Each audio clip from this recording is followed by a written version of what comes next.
Salve o nome do Cordeiro com a paz de Jesus Cristo. Amém, amados? Amém. Glória a Deus. Bendito seja o nome do Senhor. Amados, abra por gentileza o Santo Livro na carta de Paulo aos Colossenses, capítulo de número 1. Vamos estar dando início uma série de exposições e estudos sobre a carta de Paulo à igreja de Colossos. E nós vamos intercalando com uma série de mensagens que ainda faltam sobre os milagres de Jesus. Colossenses, capítulo de número 1. Vamos, se assim o Senhor permitir, tentar abordar todo o capítulo de número 1. Aleluia. Isso, Edgar, fica aqui pertinho de mim. O pessoal corre. Amém, amados? Amém. Glória a Deus. Versículo de número 1 e 2 diz assim: Paulo, apóstolo de Jesus Cristo, pela vontade de Deus, e ao irmão Timóteo, aos santos e irmãos fiéis em Cristo que estão em Colossos, graça a vós e paz, da parte de Deus, nosso Pai, e da de nosso Senhor Jesus Cristo. Até aqui, louvado seja o nome do Senhor. Podeis tomar o vosso assento.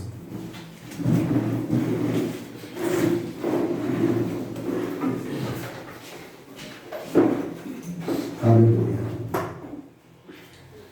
Essa epístola do apóstolo Paulo, a igreja que se encontrava geograficamente em Colossos, ela foi escrita aproximadamente 60 anos depois de Cristo, com o propósito de refutar as infiltrações doutrinárias que estavam penetrando na igreja de Colossos, que não foi fundada pelo apóstolo Paulo.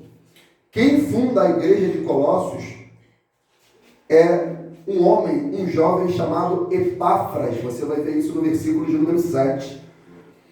Que possivelmente fora evangelizado, salvo, na primeira viagem missionária do apóstolo Paulo, quando ele vai para Éfeso. E quando Paulo vai para Éfeso, Paulo manifesta extraordinários milagres, de maneira tal que a Bíblia diz que os lenços e os aventais do apóstolo Paulo curavam enfermos. Paulo expulsava demônios. Houve um avivamento retumbante em Éfeso, de maneira tal que a Bíblia diz que toda a Ásia Menor ouviu a palavra do Senhor. Tamanha envergadura e tamanha manifestação de poder que Cristo manifestou por meio da vida do apóstolo Paulo em Éfeso, que ficava ali ao redor do mar Mediterrâneo, na Ásia Menor, muito próximo de Éfeso, Tiatira, Pérgamo, Esmirna, Colossos, Laodiceia. De maneira tal que quando Paulo vai para lá, a Bíblia diz que ele fica num espaço de 2 anos lá na escola de Tirano. Então Paulo fica lá ministrando o evangelho, estando e enchendo aquele povo, aquela população, com o evangelho. E quando Epáfras vai para Colossos, Epáfras não consegue conter, Jorge. Epáfras não consegue reter. Porque como reter uma cachoeira, mano? Como reter uma represa? É como o salmista fala: crie, por isso falei. É incontrolável alguém que foi alcançado por Jesus reter a água da vida. Então Epáfras, quando volta para a sua região, Epáfras não consegue conter. O nome Epáfras no grego significa gracioso, mas na verdade ele foi agraciado, amado por Deus. E Epáfras, ele leva o evangelho, ele prega o evangelho, ele anuncia Cristo, porque essa era a mensagem de Paulo, Cristo, Jesus. E Paulo vai abordar muito a cristologia, uma doutrina teológica, a cristologia. E isso é de suma importância, amado, nós sabemos por quê. Porque no Brasil se fala muito de Jesus. Fala muito de Jesus. O Brasil é considerado um país cristão. Agora, como uma nação que é considerada uma nação cristã e não manifesta a plenitude do Cristo que diz conhecer? Não manifesta. Então, subentende que as pessoas acham que conhecem a Cristo. Acham que conhecem a Cristo. Falam sobre Cristo, ensinam sobre Cristo. Mas será que de fato entende a cristologia de Cristo? Os Gálatas, por exemplo, Paulo fala: maravilho-me de que tão depressa vocês decaíram da graça de Cristo e foram após outro evangelho. Paulo fica estupefato. Ele falou: eu fico maravilhado de como vocês tão facilmente caíram no evangelho, aceitaram outro evangelho, aceitaram outro cristianismo.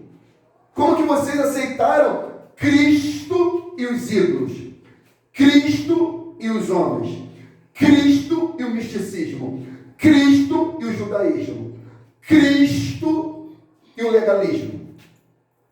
É um absurdo.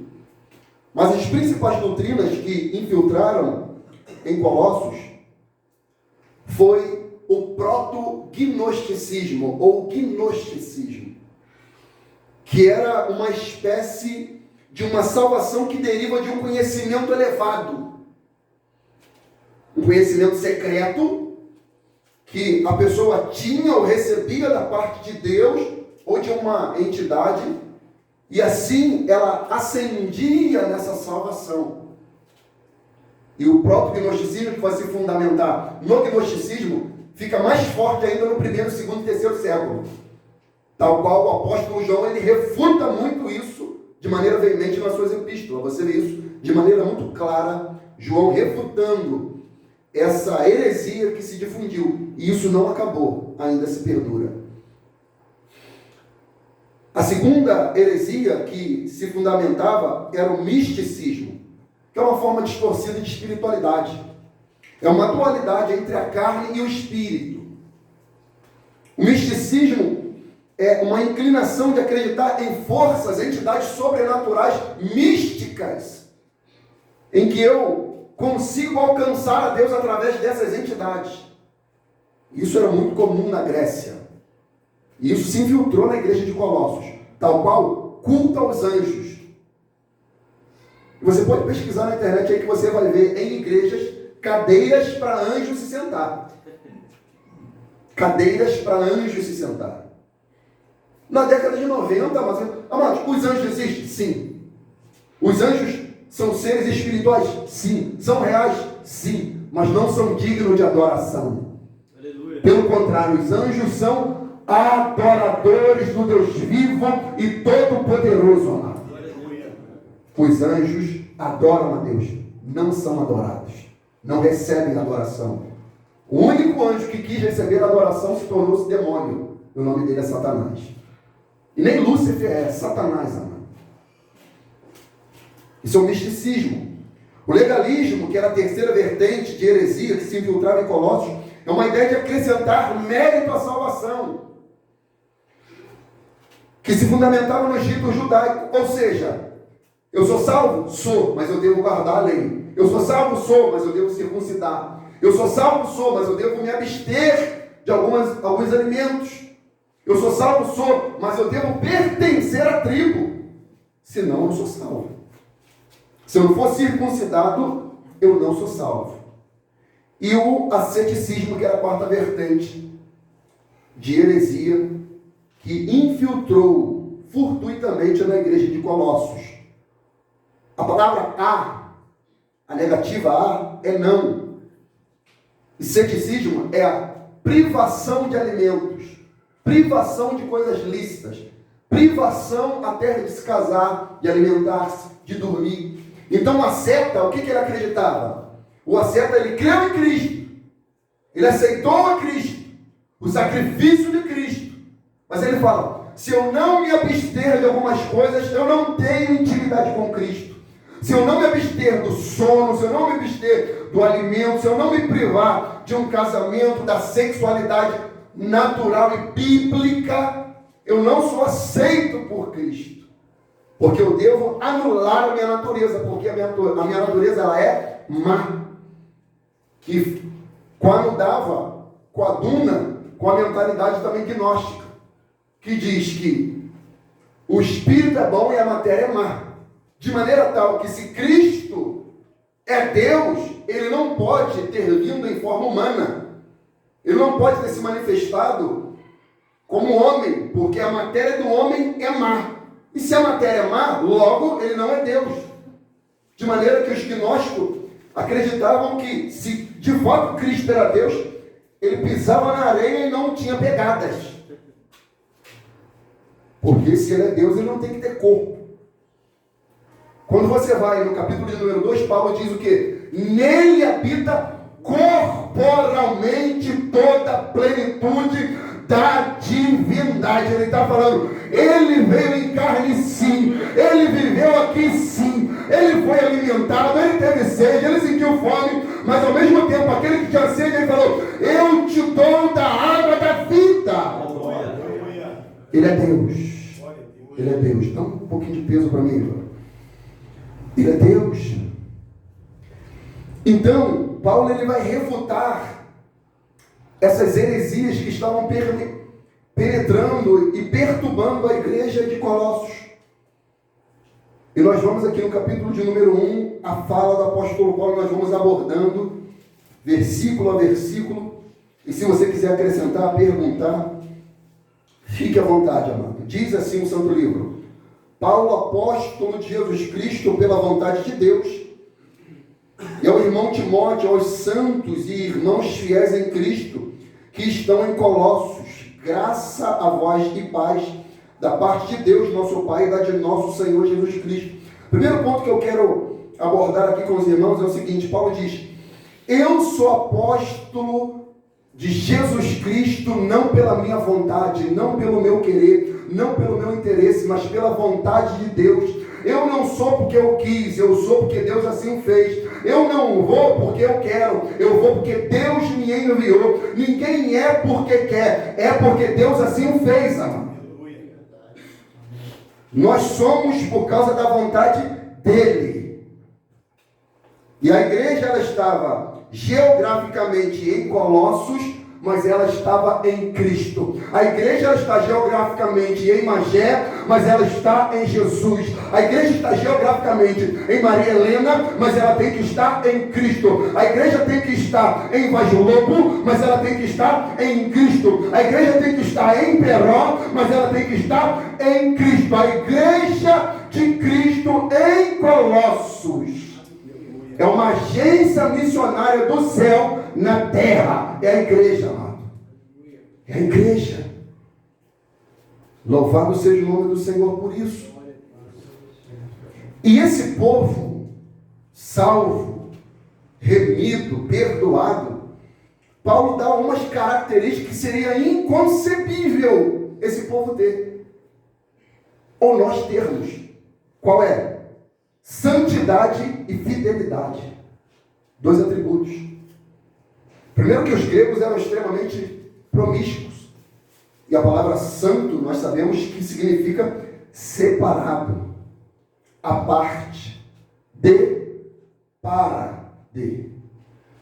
Então Paulo chega e chama esses irmãos santos e irmãos fiéis em Cristo. E essa deve ser um dos atributos, ou dois atributos, que a igreja tem que ter, amado. Santidade e fidelidade a Deus, amado. É o que Deus quer da parte da igreja. Santidade e fidelidade. Nós fomos chamados para sermos santos, amado. Santos. Agora imagina a sociedade ouvindo que alguém está chamando o povo agora de Colossos, que outrora era politeísta, que agora era eram adoradores de imagens, de ídolos, divindades, que eram totalmente adoradores de Afrodite, de uma sexualidade totalmente pervertida e distorcida. Agora eles são santos, puros, separados, idôneos, de um caráter elevado, firme, consistentes na sua convicção, fidelidade, amado, e santidade. Nós somos chamados para ser santo, porque o nosso Deus é um Deus santo, amado. 1 Pedro 1,14 fala: como filhos obedientes, não vos conformando com as concupiscências que antes havia na vossa ignorância, mas começando aquele que vos chamou, sede vós também santo em toda a vossa maneira de viver. Levítico 20:26 diz: e ser-me-eis santos, porque eu, o Senhor, sou santo, e separei-vos dos povos alheios. Separei-vos, porque eu sou santo. Efésios 1,4, Paulo menciona: como também nos elegeu nele antes da fundação do mundo, para que fôssemos santos e irrepreensíveis diante dele em amor. Isso aqui é absurdo. Isso aqui é absurdo. Porque olha a profundidade do ser de Deus. Eu vou repetir. Como também nos elegeu nele, em Cristo, em Deus, antes da fundação de tudo criado. Você tem noção do que é isso? Você pode colocar anjo, galáxias, planetas, estrelas, árvore, mar, céu, animais, tudo, até o próprio ser humano. Ele fala: eu, antes de criar tudo, elegi vocês para serem santos, amados. Santos. Devemos ser santos, irrepreensíveis diante dele em amor. Ou seja, a nossa santidade não é uma santidade exibicionista que quer exibir para os outros. Essa era a santidade judaica, mano. Era uma santidade exibicionista que queria mostrar santidade para os outros, uma oração para os outros, um jejum para os outros, a oração do publicano. E o pecador era isso. Ele está orando, mas está orando um tipo de olho aberto. Já percebeu? Porque eu não sou como esse ali. Jejum, dou o dízimo, faço, aconteço. Não.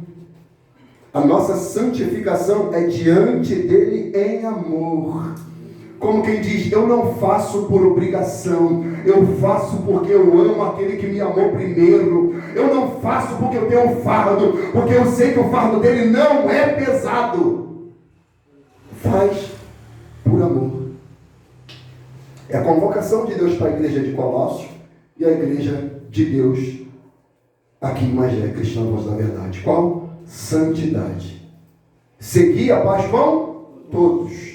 E a santificação, sem a qual? Ninguém verá o Senhor. Santidade. E ele fala: e os irmãos fiéis. Fidelidade, irmãos. Coisa difícil é fidelidade. Encontrar pessoas que cumprem a palavra. Porque fidelidade é a característica daquele que fala e cumpre aquilo que se falou. Que vai até o final nas suas convicções.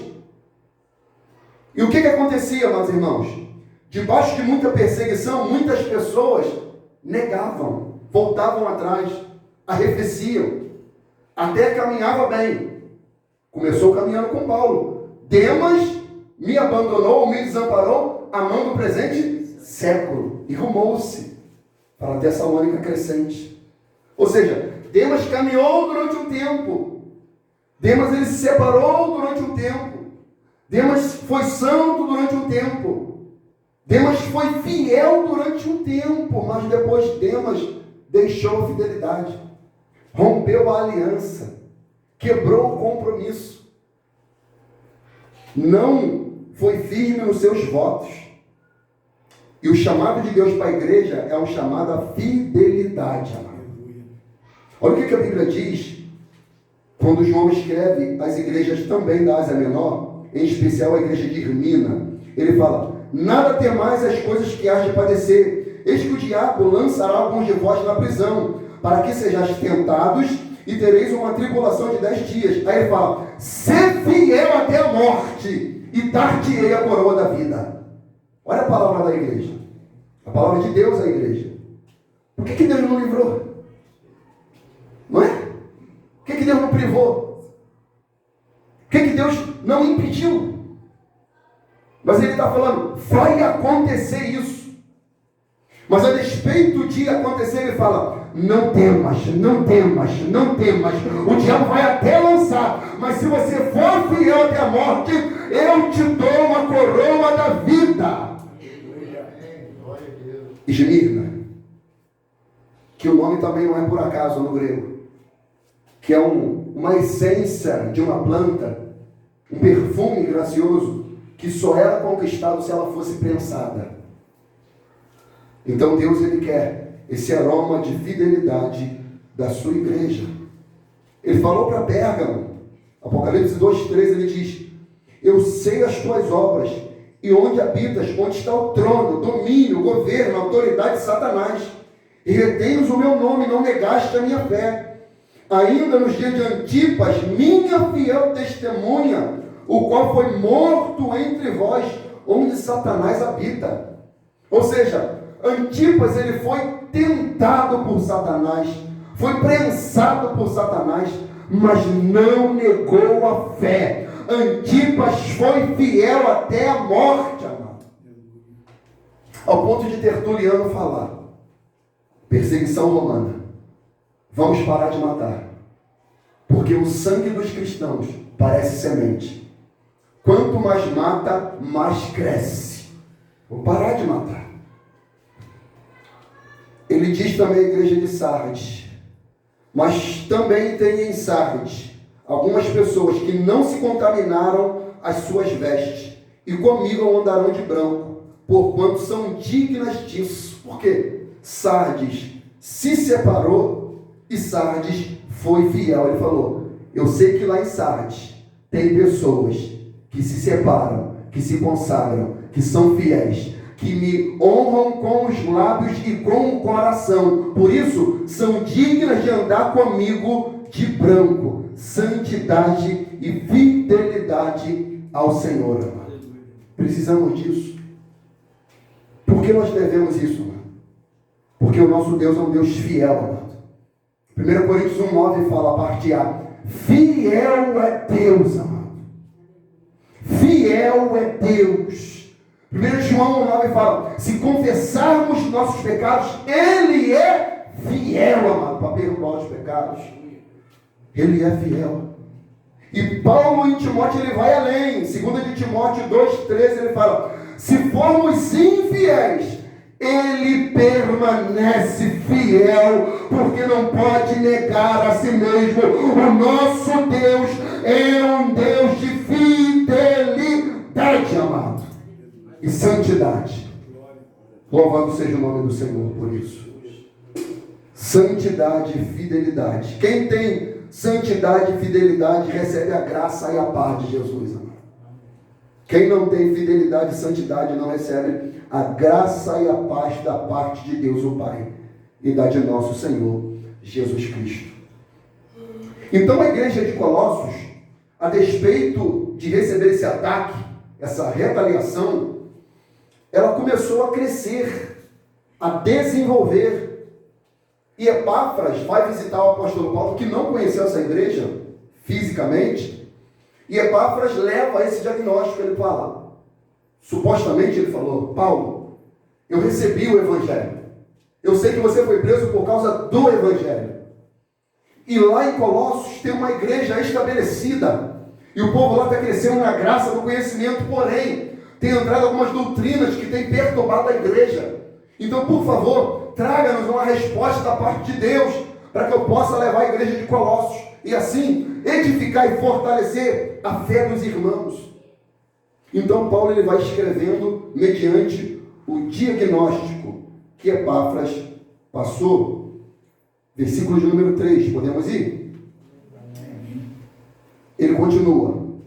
Ele já fez ali a sua apresentação, de próprio punho. Ele se apresenta falando que é Paulo, que é apóstolo. Apóstolo é enviado, um missionário, não da sua própria parte, mas da parte de Deus. E agora aqui, ele começa com oração, amado. Olha que lindo, amado. Ele diz: graças damos a Deus, Pai de nosso Senhor Jesus Cristo, orando sempre por vós, porquanto ouvimos da vossa fé em Cristo e do amor que tendes para com todos os santos, por causa da esperança que vos está reservada nos céus, da qual já antes ouviste pela palavra da verdade do Evangelho, que já chegou a vós, como também está em todo o mundo, e já vai frutificando, como também entre vós, desde o dia em que ouviste e conheceste a graça de Deus em verdade, como aprendeste de Epáfras, nosso amado conservo, que para vós é um fiel ministro de Cristo, o qual nos declarou também o vosso amor no Espírito. Por essa razão, nós também, desde o dia em que ouvimos, não cessamos de orar por vós e de pedir que sejais cheio do conhecimento da sua vontade, em toda sabedoria e inteligência espiritual. O lindo aqui, amado, é que Paulo, quando ele recebe o diagnóstico, quando Epáfras fala que os irmãos receberam a palavra de bom grado, que estão frutificando, que a palavra está causando efeito, que eles estão abandonando os ídolos, os misticismos, os maus modos, os maus costumes, que eles estão se apegando a Cristo, a fé, o Evangelho. Paulo, ele não suporta, ele se coloca de joelho, e não só ele, mas Epáfras, Timóteo, Tíquico, Onésimo, todos eles, e até Demas, eles se colocam de joelho e começam a orar. Não cessamos de dar graças a Deus por vós, desde o dia em que ouvimos que vocês receberam a palavra do Evangelho. Amados irmãos, a melhor coisa que um crente pode fazer é dobrar o seu joelho, orar a Deus, e Deus ouvir a sua oração, amado. A oração congregacional, o culto de oração, a oração, amado, a oração em coinonia, em comunhão, junto. Imagina Paulo, Timóteo, Onésimo, Epáfras, todo mundo dobrando o joelho, e Paulo relatar a oração, relatar aquilo que Deus colocou em sua alma. Amados irmãos, terça-feira não tinha muitos irmãos aqui, talvez pela distância, a chuva, talvez privou alguns irmãos de circunstância, enfim. Mas, amados irmãos, pode ter uma, duas, três ou quatro, mas aonde estiver essas pessoas, em nome do Senhor, o Espírito dele se faz presente. Deus estava aqui no arraial, nessa terça-feira, por meio da oração, amado. Quando a igreja ora, baixo o poder do Espírito Santo, debaixo da orientação da palavra de Deus, Deus responde a oração da igreja, amado. A oração quebra cadeias, a oração causa libertação. Atos 12 diz que a igreja estava orando sem cessar para Deus libertar a Pedro que estava lá, e a igreja clamou, e Deus enviou um anjo e libertou. Nós não podemos largar, meus irmãos, a oração. Nós temos que viver uma vida robusta de oração a Deus, para que outros crentes se fortaleçam na fé e sejam livres do poder do pecado, amado. Devemos orar. Devemos orar. Lucas 18 fala o dever de orar sempre e nunca desfalecer. 1 Timóteo 5,17 fala para a gente orar sem cessar. Orar sem cessar. Jesus fala para nós entrar no nosso quarto, fechar nossa porta e orar ao Pai. Atos 2,42 diz que eles oravam ali unânimes. Nós não devemos parar de orar. Note, ô Jorge, que Tiago foi morto a fio da espada, mas isso não impediu a igreja de deixar de orar. Note que se a gente orar alguma coisa e Deus não responder conforme a nossa vontade, isso não pode arrefecer a nossa oração a Deus e nem a nossa motivação ou intenção acerca de Deus. Independentemente de Tiago ter sido morto, a igreja não parou de orar. E Deus libertou a Pedro pelo poder da oração. Então, enquanto pessoas estão aqui de joelho, Deus está libertando pessoas, salvando pessoas, fortificando pessoas na fé, por meio da oração. Eu fiquei sabendo há pouco tempo que na Igreja Batista da qual faço parte, tem um grupo de oração que há 2 anos ora pela minha vida às 2 da manhã, todo dia. Todo dia. Você tem noção do que é isso? Aí um diácono de lá gravou a oração e mandou. Eu perdi as forças. E eu louvei a Deus. Porque se alguns estão de pé, é porque outros estão de joelhos, amado. Se alguns estão crescendo na graça e no conhecimento, é porque outros estão orando a Deus, o Espírito te visitar e te fortalecer. Baixa o poder do Espírito Santo. Glória a Deus. Por esta razão, nós também, desde o dia que ouvimos, não cessamos de orar por vós e de pedir que seja cheio do conhecimento da sua vontade. Charles, você pode ter certeza que tem gente aqui que dobra o joelho para que você seja cheio do conhecimento, da vontade, do ser, da plenitude, do ser de Deus, amado. Para que você cresça na graça e no conhecimento. Não cessamos. Não cessamos. Imagina, Tiago morreu. A igreja, que isso, Deus? Por quê? E agora é Pedro, então vamos largar. Pedro já vai ser morto mesmo, então chega. Não, a igreja não cessou. O fato não mudou. O caráter, a personalidade da igreja em orar a Deus. Eles permaneceram orando. Paulo e Silas estavam presos lá. Tinham sofrido de açoite.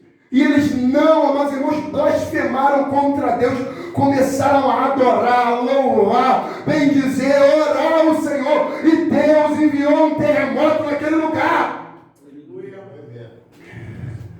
Pelo poder da oração. A igreja não pode abandonar a oração.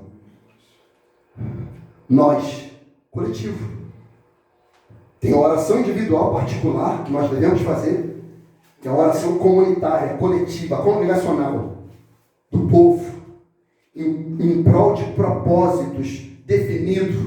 A oração da igreja não é por casa, a oração da igreja não é por carro, a oração da igreja não é por cargo, fama, reconhecimento. Não, a oração da igreja é para Deus salvar, é para Deus libertar, é para Deus operar. Baixa o poder do Espírito Santo, amado.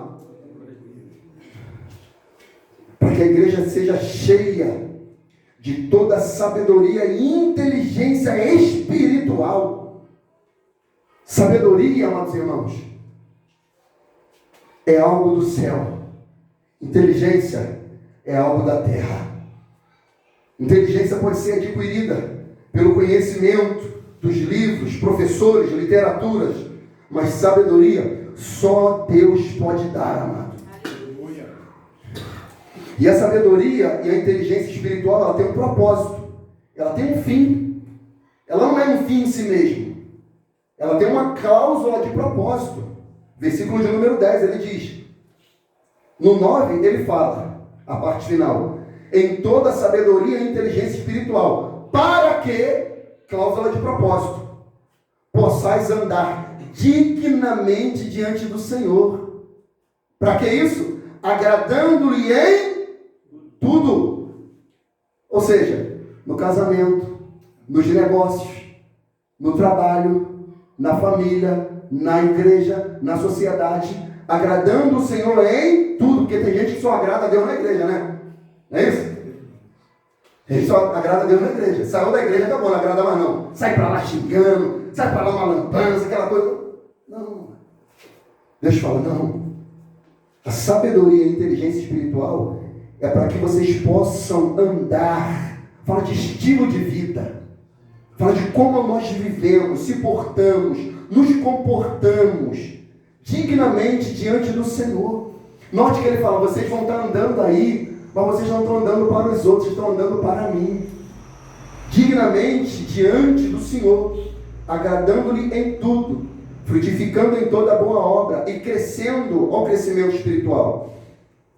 No conhecimento de Deus, ou seja, não cresça no gnosticismo, nesse conhecimento místico, secreto, elevado. Vamos fazer um retiro, mas é secreto, ninguém pode saber de nada não. Hein? O que é isso? Conhecimento místico, elevado, secreto.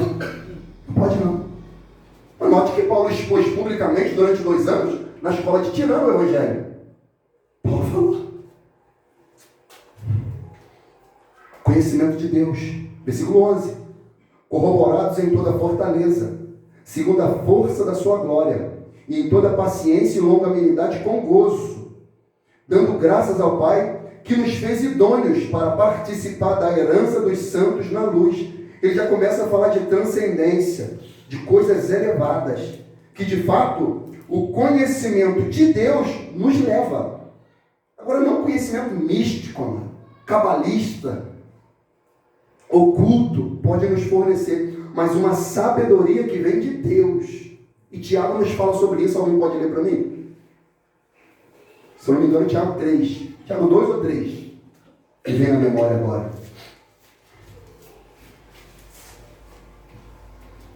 Tiago 3, 17. 17? Lê um pouquinho antes então, para pegar o contexto. Se eu não me engano, deve ser 13. 13? Quem dentre vós é sábio e entendido, mostre pelo seu bom trato as suas obras em mansidão de sabedoria. Opa, lê de novo, devagarzinho. Quem dentre vós é sábio e entendido? O entendido, dependendo da tradução, inteligente. Quem é sábio ou entendido? Aí ele fala, mostre pelo quê? Seu bom trato. Seu bom trato. Trato aqui é comportamento. Então ele fala, alguém é sábio ou inteligente? Mostre pelo seu comportamento. Não é pelo que fala, é pela conduta. Continua. Mostre pelo seu bom trato as suas obras em mansidão de sabedoria. Mas se tendes amarga inveja e sentimento faccioso em vosso coração, não vos glorieis, nem mentais contra a verdade. Essa não é a sabedoria que vem do alto. Opa, essa não é a sabedoria que vem de onde? Do alto. Mas é terrena, animal e diabólica. Eita. Porque onde há inveja e espírito faccioso, aí há perturbação e toda obra perversa. Mas a sabedoria que do alto vem é primeiramente pura, depois pacífica, moderada, tratável, cheia de misericórdia e de bons frutos, sem parcialidade e sem hipocrisia. Ora, o fruto da justiça semeia-se na paz para os que exercitam a paz. Acabou? Amém? Amém. Note, eu me lembro, lendo esse texto aí, Fernando também lembra muito, que eu já ouvi você citando algumas vezes, Fernando. E quando a gente cita, é que a gente aprendeu. Nosso pastor, certa feita aqui nesse púlpito, ele ensinou. A característica de um cristão verdadeiro não é simplesmente só como ele age. Não é só o que ele faz. Mas é como ele reage, amado. Porque uma coisa é você agir, ter o controle, o domínio. Outra coisa é você reagir. Exemplo. Está tendo uma discussão familiar. E você vai lá como um cristão. Você tem o Espírito de Deus. Você conhece que bem-aventurado são os mansos, porque eles herdarão a terra. Bem-aventurados pacíficos, porque serão chamados filhos de Deus. Você vai lá pacificar. Vai lá estabelecer a paz. E quando você vai lá tentar trazer a paz, alguém vira para você e te dá um murro. Dá um murro. Aí você, crente, cheio do Espírito Santo, toma aí um soco de Sansão. Hã? Segura teu tanto. Eu estou na força de Gideão, hein? Pé! Não. Aí você vai demonstrar, se você é crente, como você vai reagir. A sua postura. Você vai demonstrar que você é cristão quando você é traído, injuriado, caluniado. Pedro nos ensina sobre isso. Jesus, quando era injuriado, não injuriava. Quando caluniado, não abria sua boca. Mas não, a gente quer bater boca, mano. A gente quer botar resposta para os outros no status. Resposta. Meu Deus, gente. Foi? Você está entendendo, mano? Então eu aprendi quando o meu pastor falou sobre isso. Não é como eu ajo, é como eu reajo às circunstâncias da vida. Porque padrão de pensamento, sabedoria, modela comportamento. Então a questão é, quem nós estamos ouvindo? A quem nós damos mais atenção para modelar o nosso comportamento? Aqui o que ele disse lá no texto, ó, para que possais andar dignamente. Andar dignamente. Conduta, postura. Efésios 4 diz que nós somos dignos da vocação por causa do Senhor. Filipenses 1,27 fala, somente deveis portar-vos dignamente conforme o Evangelho de Cristo. Fala, meu Breno. Pastor, o texto que fala que é pronto para ouvir, tardio para falar, tardio para se irar, eu lembrei aqui que às vezes ele se levanta coisa contra a gente, contra a nossa vida. O cristão, ele tem que pensar antes de agir, não agir para depois pensar. Esse texto pronto para ouvir, tardio para falar, tardio para se irar. Muitas das vezes acontece o quê? Acontece algo, a gente tem que refletir, pensar como que vai agir de maneira que venha fazer o certo para ele poder agir. Exatamente. Mas o pessoal joga no estado. Quer ver? É isso aí. Quer ver? Abre esse texto só e passa. É o versículo 19, ele vai até o 22. Olha só o que Tiago fala. Tiago 1,19 é o texto que o Fernando citou. Aí você vai até o 22, que é isso daí que o Fernando está falando. Quer achar primeiro, pode ler. Sabeis isso, meus amados irmãos, mas todo homem seja pronto para ouvir, tardio para falar. Só um detalhe, homem aqui é criação, tá, amado? Homem, mulher, independente de gênero. Continua, Jorge. Todo homem seja pronto para ouvir, tardio para falar, tardio para se irar. Porque a ira do homem não opera a justiça de Deus. Olha. Pelo que, rejeitando toda a imundícia e acúmulo de malícia, recebei com mansidão a palavra em vós, enxertada, a qual pode salvar a vossa alma. E sede cumpridores da palavra, e não somente ouvintes. E sede o quê? Cumpridores da palavra, e não somente ouvintes. Enganando-vos com falsos discursos. Porque se alguém é ouvinte da palavra e não cumpridor, é semelhante ao varão que contempla ao espelho o seu rosto natural. Porque se contempla a si mesmo, e foi-se e logo se esqueceu de como era. Aquele, porém, que atenta bem para a lei perfeita da liberdade, e nisso persevera, não sendo ouvinte, esquecido, mas fazedor da obra, este tal será bem-aventurado no seu feito. Amém. O exemplo que Tiago está utilizando é o seguinte: é o varão que contempla a si mesmo no espelho. Quando ele sai do espelho, ele esquece a sua própria imagem. O espelho é a lei. A lei é a Bíblia. Então o que acontece? Quando alguém é exposto à Bíblia, reflete ali o caráter dele, mediante ao caráter de Deus. E ele logo enxerga e fala assim, o meu reflexo não está no reflexo de Deus. Eu tenho que ser o reflexo de Cristo. Só que quando ele está ali diante da lei, ele entende isso. Quando ele sai dali, ele esquece. É tipo assim, o cara está aqui na igreja e ele fala, pô, adulterar é errado. Mentir é errado. Xingar palavrão é errado. Santidade, oração, obediência, fidelidade, ele compreende isso. Quando ele sai da igreja, meu irmão, parece que Satanás vai lá e toma o cara. E o cara esquece tudo. Esqueceu da fé. Esqueceu da palavra, do evangelho. Esquece tudo. Ele rouba, faz cambalacho, tudo. Aí depois, quando ele é deparado com a lei de novo, ele... Tá entendendo? É isso que ele está falando. Mas quando nós somos, amados irmãos, impactados com o evangelho, e quando nós entendemos quem é Cristo, a obra de Cristo, a obra de Deus em Cristo, amados irmãos, fica difícil. Fica difícil. E é isso que Paulo aqui, agora ele vai começar a aplicar a cristologia, a doutrina de Cristo.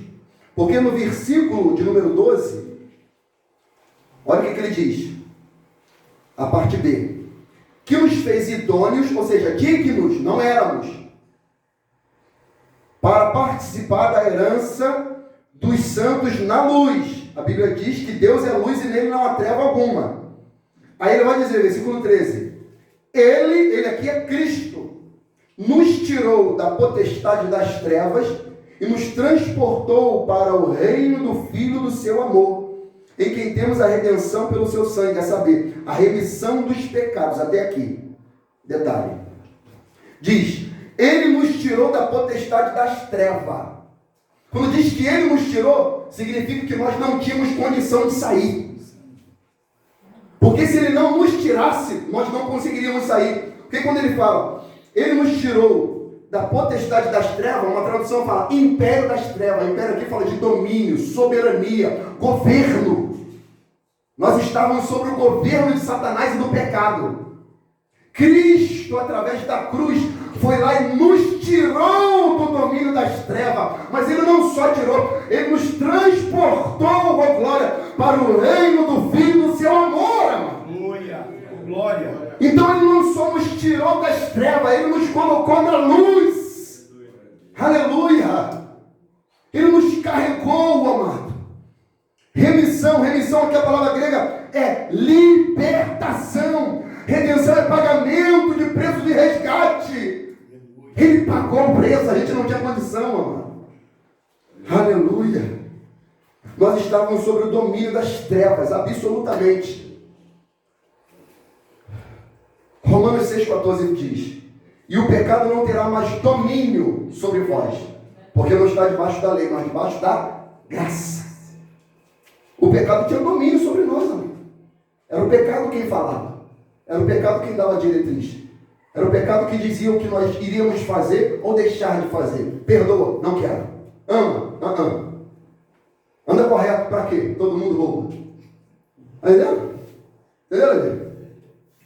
Para quê? Se todo mundo é 7. Achou esse dinheiro? Entrega. Tem o documento aí. Não, entrega o documento. O dinheiro não. Vou dizer que não foi eu. Achei já assim. Entendeu? Então Cristo, ele nos tirou da potestade das trevas e nos transportou para o reino do Filho do seu amor. Ele nos tirou do império das trevas e nos lançou no império da luz, amado. Ele diz como?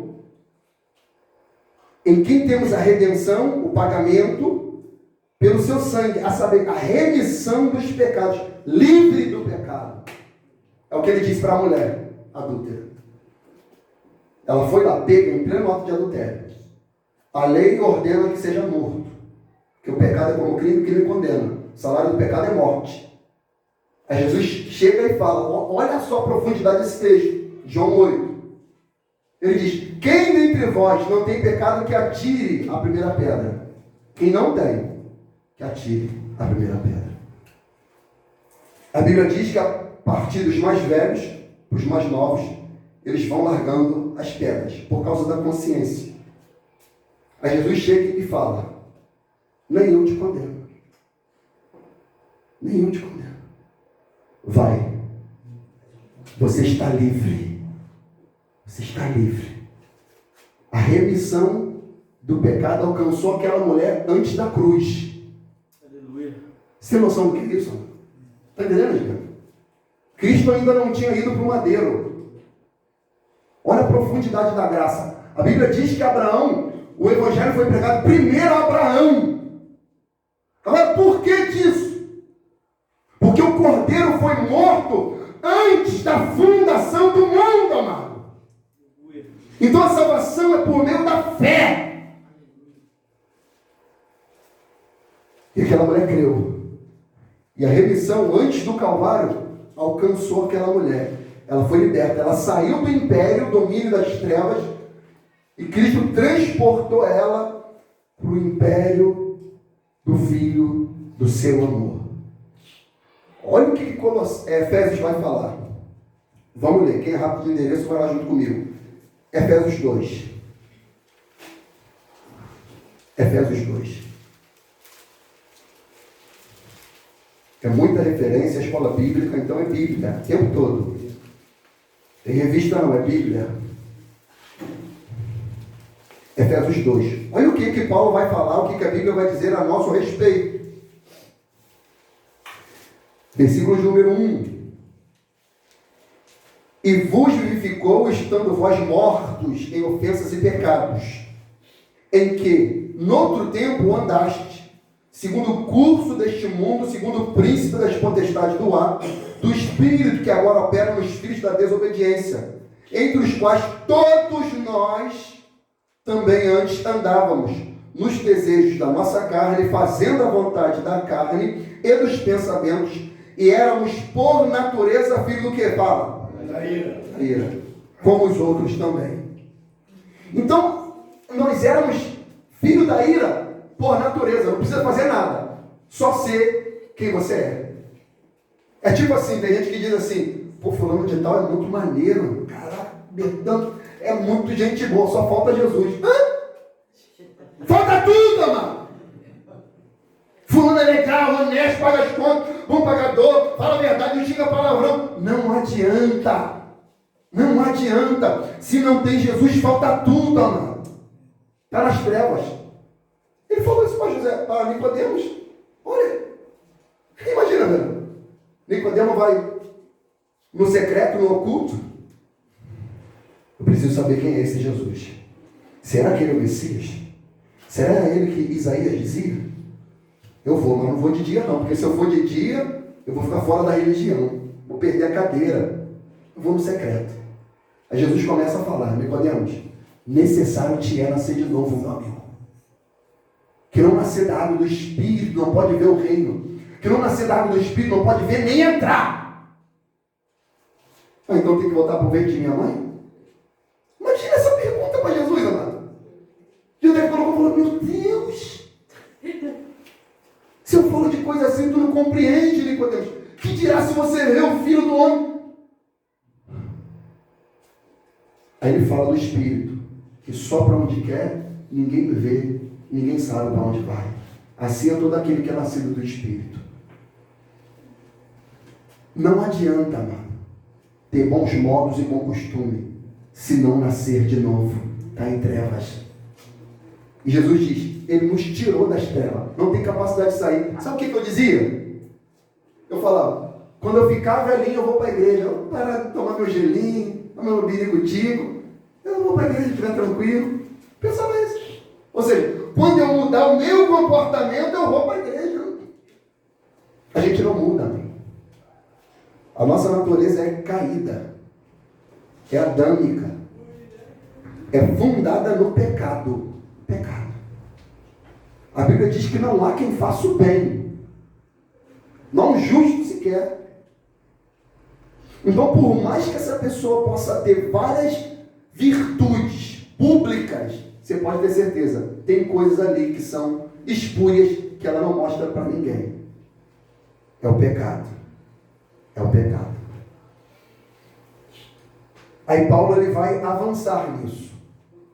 Por que Paulo diz que ele nos tirou da potestade, do príncipe das trevas, e nos transportou? Ele está tratando do misticismo, que eles acreditavam, os irmãos, em anjos, Deus do trovão, Deus do raio, Deus do mar, Deus do tudo.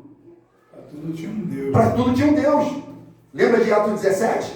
Até o Deus desconhecido. Como que diz? É tanto Deus, se eu não colocar um Deus que eu não estou lembrando, se Deus me pune. Está entendendo?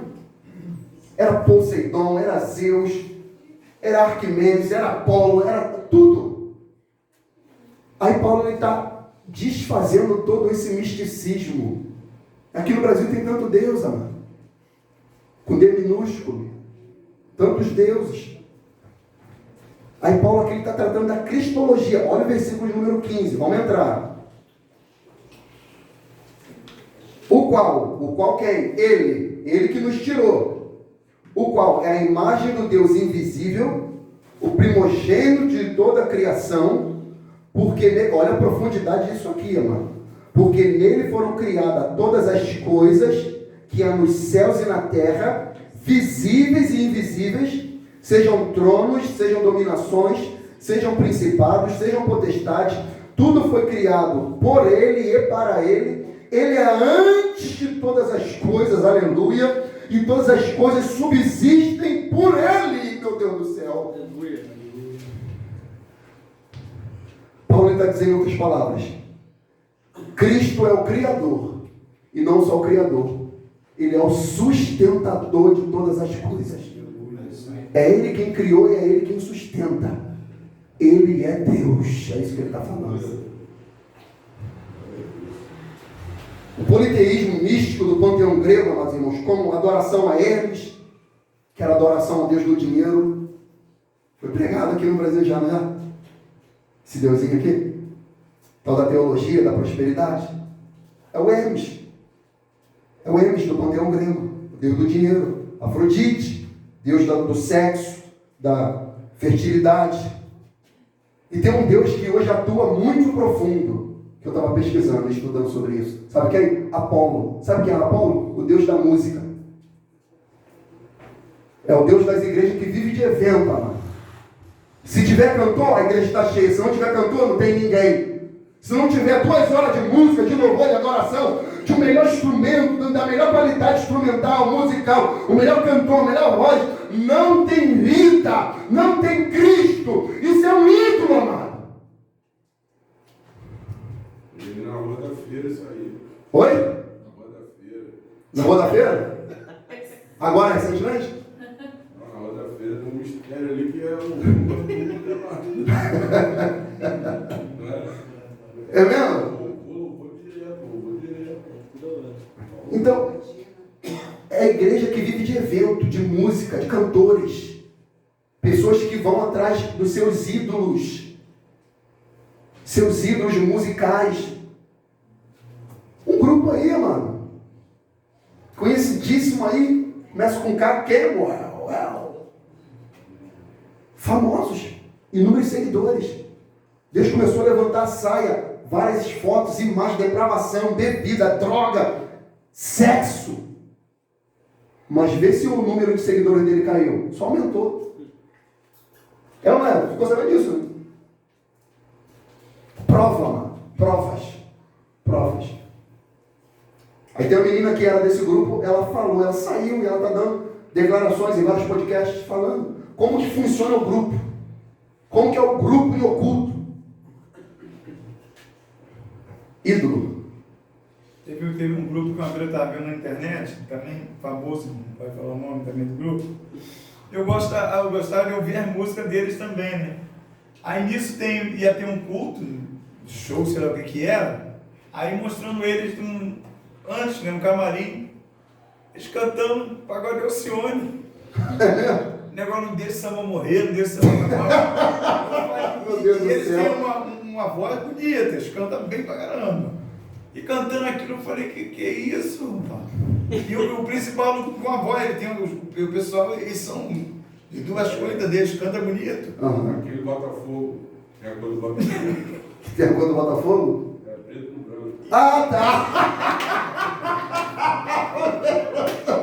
Eu não tô falando Ah, tá!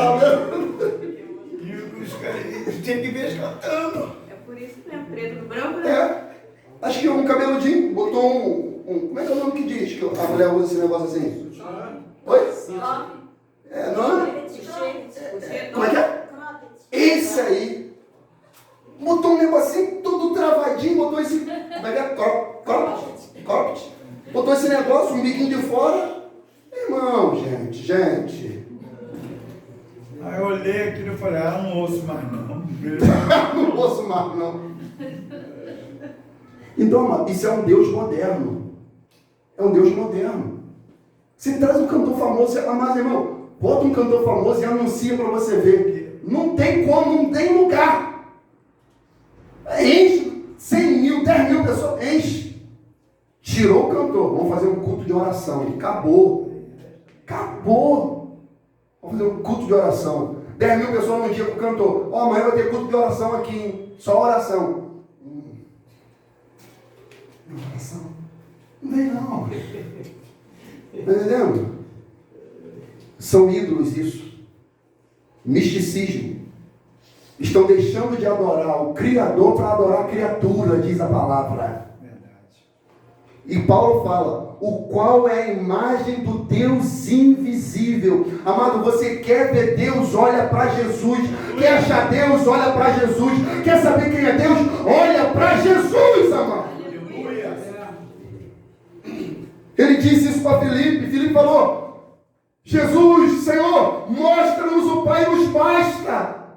Ai, Jesus, Filipe, estou há tanto tempo convosco que você está me pedindo, mostra-nos o Pai. Quem vê a mim, vê o Pai, Filipe. Evangelho de João 1,18 diz, Deus nunca foi visto por alguém. Agora, o Filho unigênito que está no seio do Pai, este fez conhecer. Ele está falando, ninguém viu a Deus. Ah, mas Moisés viu Deus no meio da fenda da rocha. Ele não viu Deus. Quem vê Deus morre. É impossível ver Deus. Nós só podemos ver o Senhor na pessoa bendita de Jesus Cristo, amado. Quer ver Deus? Olha para Jesus, amado. Ele é o verdadeiro Deus e vida eterna. 1 de João 5,20. Parte final do verso. Ele é a imagem do Deus invisível. Ele é a imagem. E aqui tem uma doutrina aqui que hoje também ainda permeia o primogênito de toda a criação. É quem que fala essa doutrina? É os mormons que falam algo semelhante e os testemunhos de Jeová, né? Que falam que quando lê aqui essa palavra grega aqui, o primogênito de toda a criação, eles entendem que Jesus é um ser criado e não criador. Ele é criatura e não criador. Quando fala primogênito aqui, ele é o primeiro, ele tem a primazia, ele é o criador de todas as coisas, amado. É ele que criou tudo, é ele que estava lá no Gênesis e falou, façamos o homem conforme a nossa imagem e a nossa semelhança. E no princípio criou Deus os céus e a terra, ele estava lá. Porque ele é Deus, amado. Ele é Deus. E a redenção, ela tem o seu propósito. O seu propósito. Temos dominações, principados, potestades, anjos, querubins, serafim. Tudo foi criado por meio de Jesus. E Paulo vai além e fala, ele é antes de todas as coisas. Antes de tudo. Como é que ele foi criado, amado? Que conversa é essa? Que heresia maldita é essa?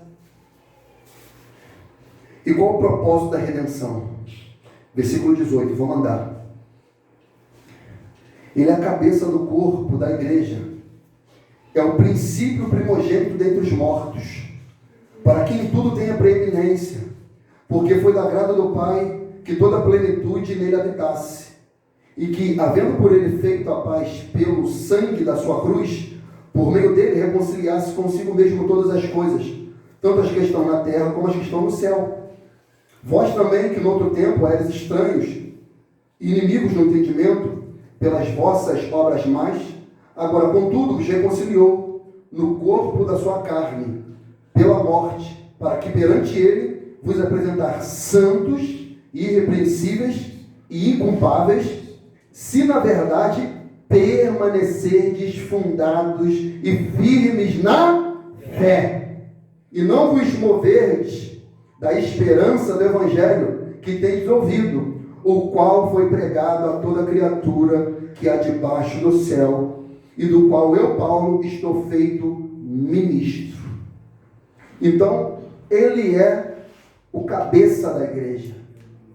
Ele é o mentor da igreja. É ele que conduz a igreja. É ele que santifica a igreja. É ele que limpa a igreja. É ele que salvou a igreja. É ele que redimiu a igreja. É ele que morreu, é ele que ressuscitou primeiro. E todos que estão nele ressuscitarão também, ó. É isso que ele quer dizer. Porque nele está toda a plenitude de Deus. Na cruz, ele estabeleceu a paz por meio do sangue. Nós éramos estranhos, inimigos, no entendimento pelas nossas más obras. A mente nossa era distorcida por causa do pecado. Consequentemente, nosso comportamento causava inimizade com Deus. Uma mensagem que eu preguei ontem na nossa recuperação, de Zacarias capítulo 1, que diz que Deus está em extremo desgosto com os habitantes da terra. O que Deus está em extremo desgosto? Aí o texto fala que o povo não ouviu os profetas acerca de Deus. Aí Paulo diz que ele vai nos apresentar santos, irrepreensíveis e inculpáveis. Aí a cláusula aqui, condição. Se na verdade o quê? Permaneceres. Aí entra outra discussão teológica de calvinistas e arminianos, que os calvinistas falam que uma vez salvo, salvo para sempre, mas é uma salvação. Os arminianos falam não, que tem uma cláusula de condição condicional, e a Bíblia apresenta isso o tempo todo, e aqui está uma delas, que ele fala aqui, ó, no corpo da sua carne pela morte, para que perante ele vos apresentar santos, ou seja, separados, limpos, irrepreensíveis e inculpáveis. Aí ele fala, sem permanecer na verdade. Aí ele diz, permanecerdes fundados e firmes aonde? Na fé. E a Bíblia diz, sem fé é impossível? E como é que pode alguém que deixou vai ser salvo? Porque um dia creu e foi batizado. Me explica isso daí. Você entendendo? Judas. Oi? Judas. Judas. Andou com ele no final do inferno. Inúmeros outros. Saul. Deus não queria que o povo tivesse um rei. Deus queria ser o rei do povo. Porque ele é rei dos reis e senhor dos senhores. Mas o povo quis imitar as outras nações. Não é assim a igreja? Não quer imitar o mundo, a igreja? Não, a Via Show é preta. Vamos botar a igreja preta então, pô. Na Via Show tem tambor lá que você bota lá o balde de cerveja. Vamos botar tambor no lugar do púlpito. Mas pastor, tem fundamento bíblico para o púlpito? Tem. Esdras, capítulo 7. Primeiro púlpito da igreja. Púlpito de madeira que era.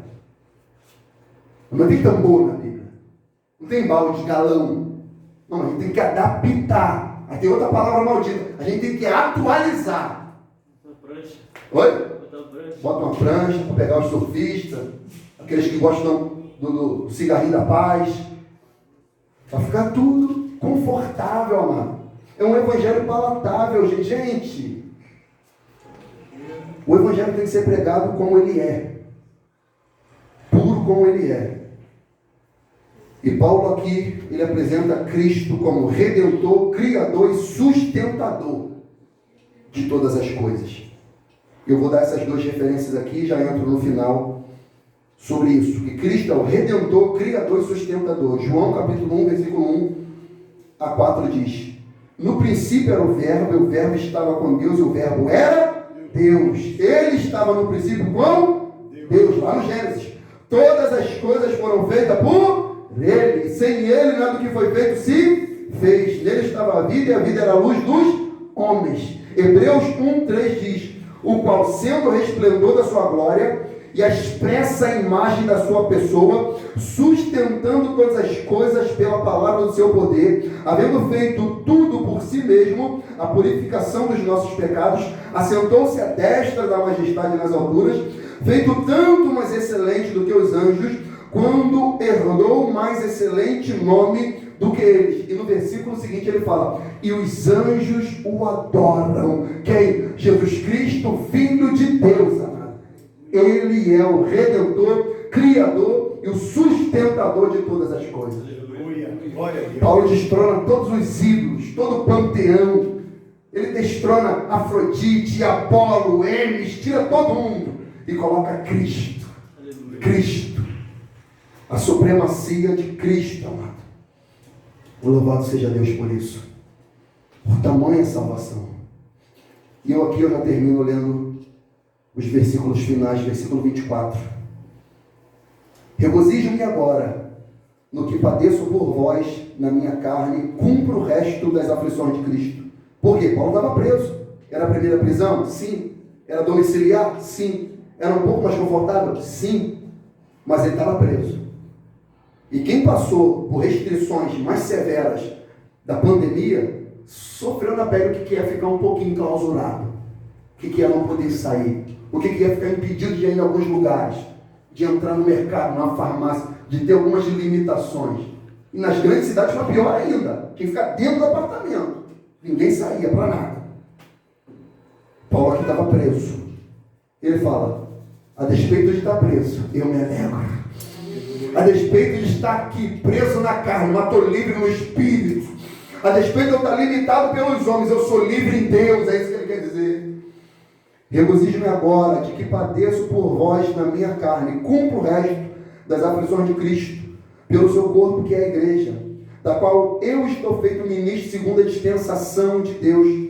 Dispensação é a palavra grega que é administração, que me foi concedida para convosco, para cumprir a palavra de Deus.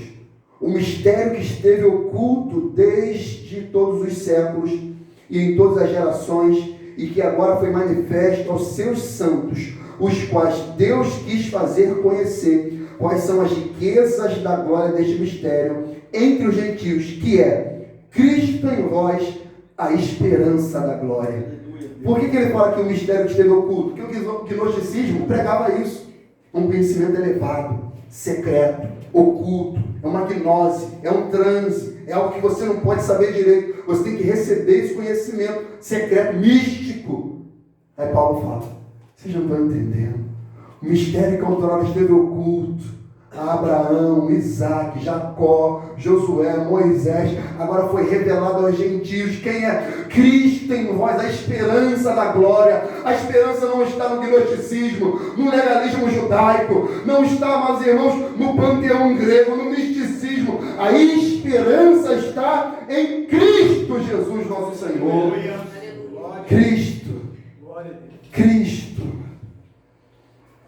Aí ele diz, versículo 28, a quem anunciamos, admoestando a todo homem, ensinando a todo homem, em toda sabedoria, para que apresentemos todo homem perfeito em Jesus Cristo.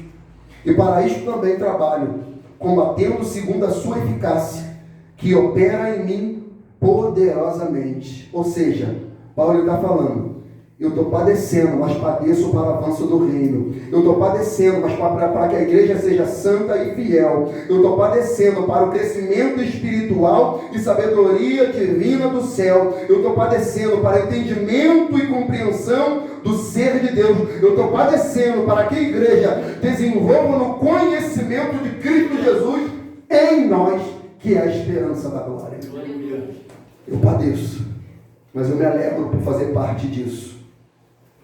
De fazer participante do crescimento, desenvolvimento de Cristo em nós.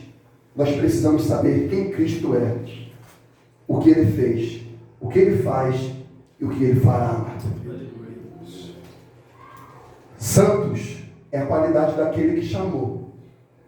Santificação é o processo. Santidade é estado. Deus é santo. Nós estamos no processo de santificação para alcançar o estado de santidade, que isso chegará na glorificação de nossos corpos, quando adentrarmos as mansões celestiais. Eu quero ler esses dois textos aqui contigo, para a gente terminar. 2 Coríntios capítulo 2. 2 Coríntios capítulo 2, versículo 14. E depois eu vou ler Efésios 3,17. Olha que figura de linguagem aqui que Paulo utiliza. E graças a Deus que sempre nos faz triunfar em Cristo, por meio de nós manifesta em todo lugar cheiro do seu conhecimento, porque para Deus somos o bom cheiro de Cristo, nos que se salvam e nos que se perdem. Para este, certamente, cheiro de morte para a morte, mas para aqueles, cheiro de vida para a vida. E para essas coisas, quem é idôneo? Porque nós não somos como muitos falsificadores da palavra de Deus. Antes, falamos de Cristo com sinceridade, como que de Deus na presença de Deus. Qual a figura de linguagem aqui que Paulo está utilizando aqui? Que ele diz, manifesta em todo lugar cheiro do conhecimento. Aí ele diz, para Deus somos o bom cheiro de Cristo, nos que se salvam e nos que se perdem. E certamente os que se perdem, cheiro de morte para a morte, nos que se salvam, cheiro de vida para a vida. Era a linguagem de um rei ou de imperador quando saía para a guerra, e ele vencia a batalha, e ele trazia os despojos de guerra, e junto os presos ali. E ele vinha voltando para a sua cidade, e quando a cidade via o rei que triunfou, que venceu, e está trazendo despojos de guerra, os prisioneiros, eles começavam a atracar flores, aromas. E o povo, o exército que foi vitorioso, sentia aquele aroma e falava, estou vivo, eu venci, eu prevaleci, eu estou aqui, eu triunfei. Mas os escravos, o exército inimigo, aquele aroma era cheiro de morte. Eles sabiam que iam morrer. Então, foi isso que Cristo fez conosco.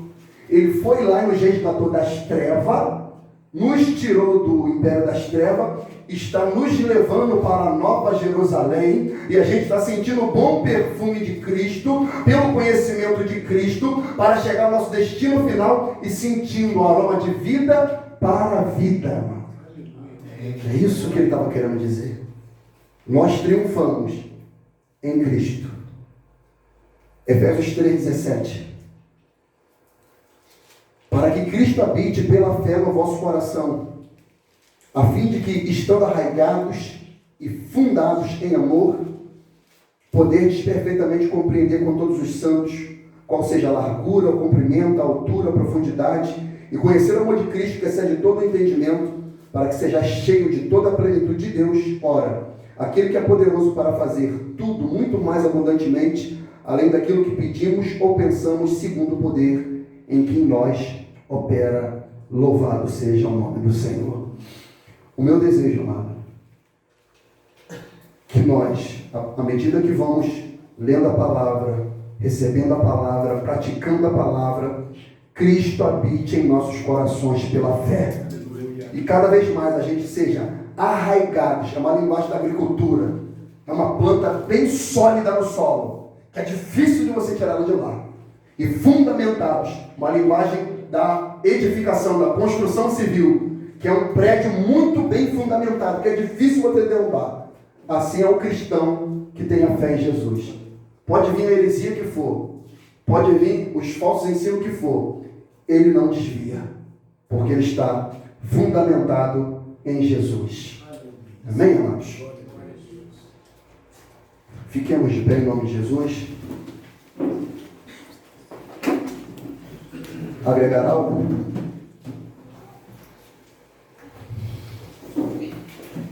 Glória a Deus.